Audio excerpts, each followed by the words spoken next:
Welcome to Building the Billion Dollar Business, the podcast where we dive deep into the strategies, insights, and stories behind the world's most successful financial advisors and introduce content and actionable ideas to fuel your growth.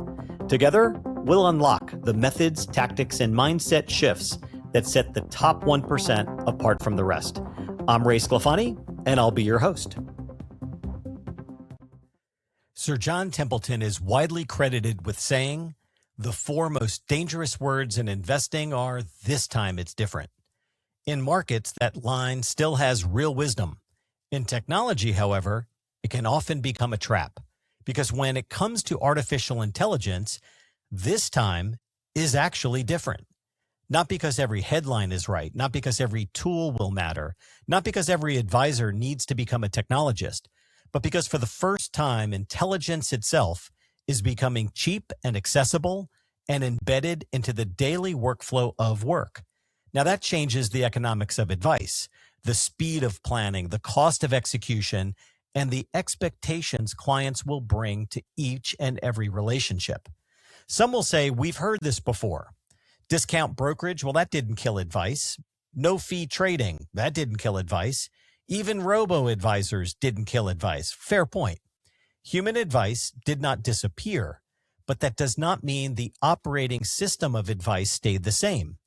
Robo pushed digital onboarding, no-fee trading compressed perceived product value. And now AI is going after something more material. It's going after time, cognition, workflow, planning speed, and the client's expectation of what responsive and personalized should feel like. Just think about how Amazon Prime has changed our perception and speed of delivery. Schwab's latest RIA study found 63% of RIAs are already using AI in some capacity, but most are still in the early innings, using it mainly for administrative tasks like note-taking and drafting of emails, etc. In other words, the industry has started moving, but most firms have not yet made the jump from experimentation to real redesign. Over the last 60 to 90 days, I've had multiple conversations with advisors, CEOs, and leadership teams about AI. And in more than one meeting, someone has quietly pulled out their phone or their watch and said something like, well, I've already run this through AI. Not in a year, not in 5 years, like right now. And that exact same time, what's really interesting is I've had other advisors look at me straight in the eye and say, hey, Ray, this is all hype. We've seen it before. Well, both are happening right now in the same industry. So which one's right? Here's what we know. A recent McKinsey estimate suggests generative AI could add between 2.6 trillion and 4.4 trillion annually to the global economy. More than half of people today in the US are already using AI tools in some form, and over 30% of US adults are now using wearable devices that continuously track health, behavior, all kinds of patterns. So just pause on that for a moment. Your clients are walking around with real-time data about how they live their lives. They have tools that can interpret that data instantly. And they're also getting more comfortable using these tools each and every day, which leads to a different question. What does it actually mean to know your client going forward? Because if data expands and intelligence becomes embedded in everything, well, then this time really is different. Let's talk about how we should be thinking about this. I think there are three audiences listening to this episode right now. First, there are the leaders inside these institutions who are already sponsoring and deploying large-scale AI projects. Second, there are independent entrepreneurs trying to figure out how to deploy limited resources without wasting money. And third, there are advisors and team members whose heads are still stuck in the sand, hoping this becomes one more overhyped technology cycle they can safely ignore. In fact, somebody recently said to me, Ray, hey, remember when 1999, Y2K was going to blow things up? Well, that didn't happen either. I kind of chuckled when I heard somebody say that to me. That group needs to hear this plainly. Denial is not a strategy. You don't need to become an AI expert tomorrow, but you want to become AI literate because your clients are already getting exposed to these tools. Your competitors are already testing and deploying them. And the people on your team with initiative, they're already finding their own way to use them. The issue is no longer whether AI enters the business. Well, it already has. The issue is whether you lead its adoption or get dragged into it later on under some kind of pressure. Here's a larger framework and way I'm thinking about it. Data will sit at the center of this story. For broker-dealers, FINRA Rule 2090, that's the KYC rule, requires firms to use reasonable diligence to know and retain the essential facts concerning each customer. For retail recommendations under Reg BI, the customer's investment profile includes age, tax status, objectives, time horizon, liquidity needs, and risk tolerance. And for RIAs, the SEC and the FinCEN, that's the U.S. Department of Treasury's Financial Crimes Enforcement Network, proposed customer identification program requirements in 2024 that would require advisors to identify and verify customer identity if adopted. That means KYC is not just a compliance language, it's becoming strategic language. Why? Because in an AI-driven world, your most valuable proprietary asset is not generic market commentary. That's becoming common. Your advantage lies in the quality, depth, and structure of what you know about your client. Their goals, family dynamics, their tax situation, their business interests, their timing issues, held away complexities, fears, blind spots, the community they live in, and actual behavior under stress. This is the raw material from which better advice is built. The firms that capture this information, organize it effectively, permission it appropriately, and activate it efficiently will deliver better planning, improved service, stronger client loyalty, and ultimately better advice. That is why data hygiene is becoming leadership hygiene. And I also think building community is going to matter more than ever. As information becomes more accessible and the tools to analyze that data also become more available, the role of the advisor will shift. Less of a gatekeeper, more of a guide. Less about explaining products, more about making sense of them. Less of an isolated expert, more of a builder of trust, accountability, and community around a client's financial life. Cerulli found that only 38% of affluent investors are at least somewhat comfortable with AI and financial advice, and this comfort markedly decreases among older investors. Meanwhile, Cerulli also found that human advice remains clearly preferred over online-only advice, particularly with these older clients. Therefore, the future isn't about choosing between human and AI. It's about enhancing humanity with AI. Now, let me make this really practical. I want to share with you a 3-part roadmap, a way of thinking about how to approach this AI that's moving really quickly. Part 1, you've got to put that learning hat on, that lifetime learner. Your first job is not to buy more software. It's to actually build fluency. Every leadership team should have a shared vocabulary for prompts, models, hallucinations, grounding, data permissions, and agents. OpenAI says ChatGPT can still be wrong and can express confidence even when incorrect. Anthropic says the same thing plainly about Claude. These systems are powerful, but they still hallucinate. So the first step is education, not blind trust. For free or low-cost learning, I would point teams to official programs first. Google AI Essentials offers a beginner-friendly certificate path. Microsoft Learn has a large free AI learning hub. AWS has free Learn About AI training and a broader AI learning center. DeepLearning.ai has strong short courses, including agentic AI and multi-agent systems. Anthropic now offers AI fluency, framework and foundations, and OpenAI Academy has practical workplace learning content as well. For technical team members, both Anthropic and DeepLearning.ai have hands-on agent courses that move beyond theory. You'll find a list of these courses and also some newsletters that I personally follow in the show notes. Okay, part 2, once you've got your learning down and you've built out a pretty cool training program for teams, part 2 would be, let's apply some of this knowledge. Start with narrow use cases that save time and improve quality.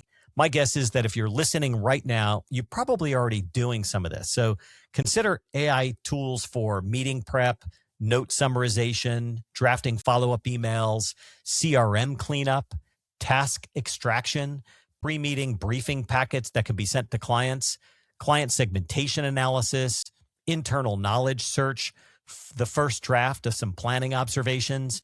That's the right starting point because the risk is lower and the payoff is easy to see. Microsoft Copilot, Jump.ai, or Zox. Okay, then move to planning adjacent tools that point to where the puck is going here. There are two I'd point out. TaxStatus.com provides IRS-sourced client data to advisors and tax professionals.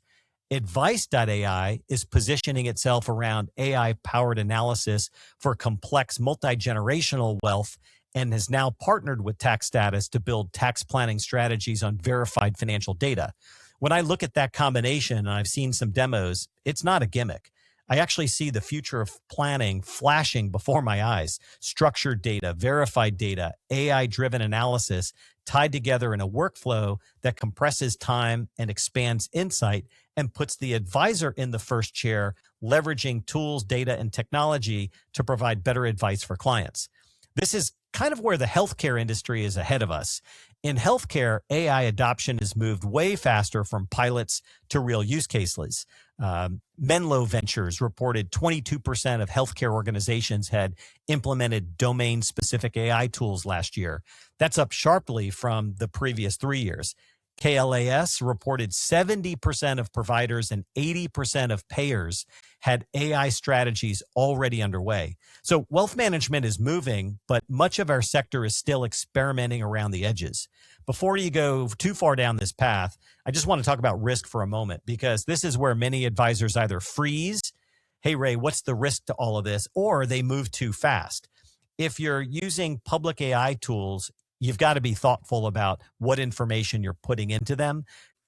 Client data, personally identifiable information, anything confidential, none of that should be going into tools that are not already approved by your firm or compliance team, but are gated. The US SEC has already issued guidance making it clear that advisors are responsible for how they use AI, including how client information is handled, how outputs are supervised, and how advice is delivered. This ties directly back to your fiduciary duty. I mean, we all know this to be true, but we've got to bring it forward and make it part of the conversation. It's part of the learning. It's also part of the application. So don't overcomplicate this, but don't ignore it either. Understand where your data is stored, know what is being retained, always have a human reviewing the output before it touches the client. This is not about slowing down. It's about being smart while you move. When I get on a Zoom meeting or a Teams meeting and I can see somebody's recording the meeting, I always simply ask, hey, where is this being recorded? Where is it being stored? How long is it being stored? Do I have access to that information? And it's shocking to see how many people don't actually have answers to those kind of questions. Be prepared for those questions if you're recording a meeting. Okay, part 3, redesign. Well, this is where most firms fall short and frankly are avoiding. AI is not just a new tool, it's a new way of working. That means change management matters. People have built careers on doing things a certain way. Some of those were pretty smart. Some are now very expensive and outdated. You cannot lead this like a software rollout. You have to lead it like a shift in behavior. So what should leaders do? Set policy, decide what data can and cannot be used, define approved tools, train the team, pick 2 or 3 workflows to redesign, measure not only hours saved or quality improved, but also the client impact, that client experience. Talk openly about what is changing and why. The goal is not to tell people the old way was dumb. The goal is to show them a better way to create capacity, reduce friction, spend more time where humans still matter most. This is a conversation that should be happening in your boardroom and with your team. Now, let's demystify one phrase you're going to keep hearing. It's agentic AI. An agent is not just a chatbot that answers questions. An agent is software. It's a robot that can reason through a goal. They can use tools, they can take actions, and sometimes coordinate steps with limited supervision. IBM describes agentic AI as systems that can accomplish goals with limited supervision. OpenAI describes ChatGPT's agent as something that can reason, research, and take actions on your behalf.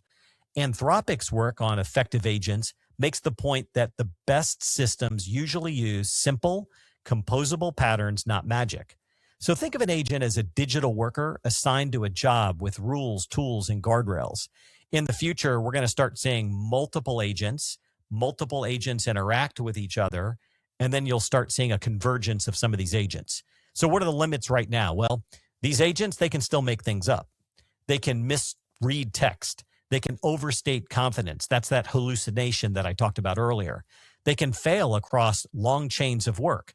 Some estimate that much of the information, up to 30 or 40%, could be hallucinogenic.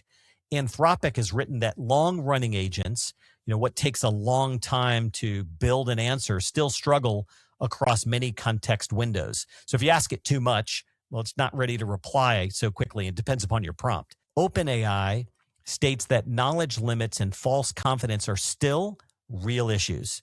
So you don't want to delegate judgment. Delegate drafts, pattern finding, synthesis, research support, and process steps, things that are very repeatable, they're very good at. Keep the human in charge of advice, context of that advice, ethics, and accountability. And yes, all of this is going to evolve very quickly. OpenAI and Anthropic are both moving from chat to action. Now that really matters because one of these systems can not only answer, but also operate tools and workflows and forms and files and systems way more reliably. So the conversation changes from how do I use AI to which parts of our team and our firm should still be doing things manually. That's the bigger question. Here are 3 stories that I think help frame the future. There's a movie that's more than 10 years old called Her. It showed us that emotionally intelligent digital companionship is real. That matters because clients do not want answers. They want to feel known. There's a show on Netflix called Black Mirror. They've spent years warning us what happens when powerful technology outruns governance and human wisdom. And that matters because not every use case should be built just because it can be built. And Minority Report imagined a world where data, prediction, and personalization blend together into the background. You don't even notice it. And that matters because the most powerful AI will often feel less like technology and more like an invisible operating layer around decisions and service and experience. That future is not fully here, maybe just in the movies and in episodes on Netflix, but parts of it are already sitting on your desktop and on your wrist in some wearable device. Google's new glasses technology that are coming out will actually revolutionize and move this whole process forward very quickly. So AI is going to become an ongoing story in wealth management right alongside the same kind of conversations we've been having for decades: organic growth, enterprise value, the drivers of value for clients, what clients really want. This is all, however, going to also help shape margins. It's going to help shape client experience. It's going to shape who you hire, when you hire, what skills of the people, the competencies you're going to be looking for in the people that you seek to hire. It's going to shape how you're doing training. In fact, I hope out of this episode you're hearing, hey, we need as a team to maybe take a couple of certificate courses together. This is all going to shape what gets delegated, what gets eliminated, and what gets automated, and what still commands a premium because it remains deeply human. For advisors, this is not a moment to panic. It's just a moment to jump into the game, learn the tools, clean up your data, protect the trust, build the community, train the team. Start small, but move fast enough to learn quickly and stay grounded enough not to do something reckless. Because advice is not becoming less human. The human side, it's about to be amplified. And the firms that understand that first will not just keep up, they're going to pull away. With each of these episodes, there are always a couple of open-ended coaching questions for reflection. Today, there are 2. First, what is the one workflow in your business today that is inefficient, repetitive, or dependent upon one person? And how could AI improve that in the next 30 days? And the second question, where are you and your team underinvested in learning? And what would change over the next 12 weeks if you committed as a team to one course or certificate program together? I've included a list of those courses and some of the newsletters that I'm reading in the show notes. And I do hope that today's episode is helping you think about how to build this muscle, not because AI is going away, but because the best in the business are leaning in right now. They're learning, they're applying, and they're evolving while keeping the advice human. Well, thanks for tuning in, and that's a wrap. Until next time, this is Ray Sclafani. Keep building, growing, and striving for greatness. Together, we'll redefine what's possible in the world of wealth management. Be sure to check back for our latest episode and article.